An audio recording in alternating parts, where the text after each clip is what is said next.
Salut à tous, alors bienvenue pour ce nouveau cours d'immunologie. Donc aujourd'hui on va étudier les différents types d'immunité adaptative. Bon, ça va se faire en 5 parties en fait, là vous en voyez que 3 parce que j'aurais dû le modifier et je l'ai pas fait, désolé. Donc il y aura une introduction, on va étudier l'immunité humorale, l'immunité cellulaire, la différence entre les deux et ensuite l'immunité induite. Donc écoutez, on commence. Donc en fait, on a deux types d'immunité adaptative. On va avoir l'immunité dite humorale, qui elle va consister en une défense contre les microbes qui se situent sur le territoire extracellulaire, donc en dehors des cellules, et une immunité dite cellulaire, qui elle va contribuer à la défense contre les microbes qui se trouvent cette fois sur le territoire intracellulaire. Donc pour commencer, on va commencer avec cette immunité dite humorale.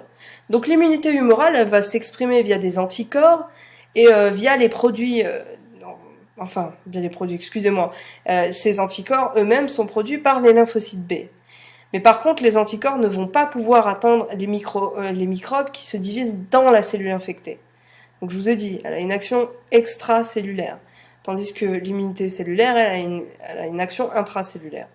Donc comme vous le voyez sur l'image présente, le microbe va intégrer l'organisme, il va rentrer dans l'organisme, et là on voit ici qu'on a une cellule B, lymphocyte B, qui va avoir des récepteurs sur sa membrane qui vont reconnaître cette bactérie ou ce microbe. Et ce lymphocyte B va être activé, et du coup il va envoyer un signal à ce qu'on appelle un plasmocyte qui est chargé de produire des anticorps. Et il va y avoir aussi ce qu'on appelle des lymphocytes B mémoire. Maintenant, c'est vraiment... Là, actuellement, on est dans l'immunologie générale. Voilà, on est sur des généralités, mais il y a un chapitre entier sur l'immunité humorale, et pareil sur l'immunité cellulaire qu'on développera plus tard. Pour l'instant, on met juste les bases et les grandes lignes. Donc vous voyez, une fois que ces anticorps seront produits par les plasmocytes, ces anticorps vont aller, comme s'ils saupoudraient un plat, ils vont aller s'accoler à ces microbes qui, eux, seront ensuite justement reconnus grâce à ces anticorps par des macrophages, voilà, qui vont aller digérer ces microbes. Donc là, c'est la première immunité, l'immunité humorale. Maintenant, on continue avec cette immunité dite cellulaire. Donc l'immunité cellulaire, elle va s'exprimer via les lymphocytes T. Donc on va avoir différents types de lymphocytes T. On va avoir des lymphocytes qui activent les phagocytes. Et on va avoir aussi, donc voilà, ce type de lymphocytes T appelés helper vont aller activer les macrophages, donc les phagocytes. Et ils vont aussi activer des lymphocytes T dits effecteurs ou encore cytotoxiques. Donc ces lymphocytes-là, eux, sont chargés de la lyse de tout type cellulaire à caractère infectieux. En fait, les lymphocytes T cytotoxiques vont avoir des récepteurs sur leur membrane qui sont très puissants. C'est-à-dire que ces récepteurs vont venir d'une certaine manière checker une cellule, s'accoler à elle, et à partir de ce système de récepteurs de lymphocytes T cytotoxiques, eh bien, ce dernier sera capable de savoir si la cellule est infectée ou non. Donc, comme je vous l'ai dit, il faut un chapitre pour développer entièrement sur ça et sur le fonctionnement de ce système de récepteurs. Donc on verra plus tard que ça correspond au système complément, CMH et tout ça. Donc on continue. Donc quelle est la différence justement alors entre les deux types? Donc on a plusieurs différences à bien noter parce qu'elles sont faciles à retenir. Donc les lymphocytes T, donc là on est plutôt dans l'immunité cellulaire, ne sont capables de reconnaître les antigènes, seulement les antigènes protéiques en fait, microbiens. Donc il faut bien noter le protéique.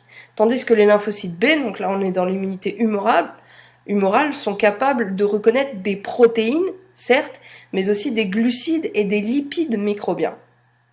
Ensuite, deuxième différence fondamentale, c'est que les anticorps des lymphocytes B, donc là humorales, vont reconnaître les antigènes microbiens extracellulaires, comme je vous ai déjà dit, et les lymphocytes T, eux, vont reconnaître les antigènes microbiens intracellulaires. Donc voilà les différences fondamentales. On continue. Donc là, la fameuse immunité induite. Donc vacciné ou non. Dans le cas où un microbe vous infecte, vous allez vous défendre, et comme je vous ai dit, avec votre immunité humorale, vos divers types d'immunité, en fait, lors d'une infection, vous allez produire des anticorps. Vous allez vous-même produire des anticorps contre cette bactérie, enfin ce microbe, et du coup on appelle ça une immunité active. Vous êtes actif, c'est vous qui faites vos propres anticorps, et ça vous conférera, vous verrez plus tard, une mémoire. Votre organisme se souviendra de ce microbe, et sera plus apte à se défendre plus vite, justement, contre ce microbe.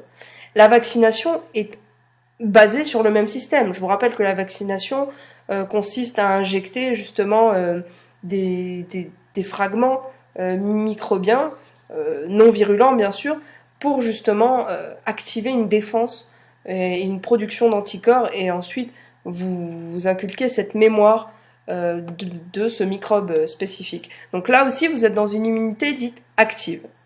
Maintenant, le transfert d'anticorps ou de lymphocytes, donc là on transfère directement les anticorps, vous ne les produisez pas, là on est dans une immunité de type passive. En analogie, on peut imaginer quelqu'un qui fait du sport pour l'analogie. Donc j'espère que ce cours a été assez simple et assez rapide.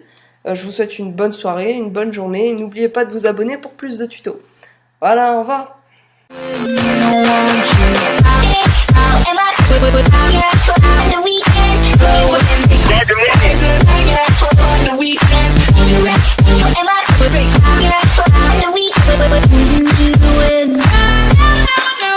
Meanwhile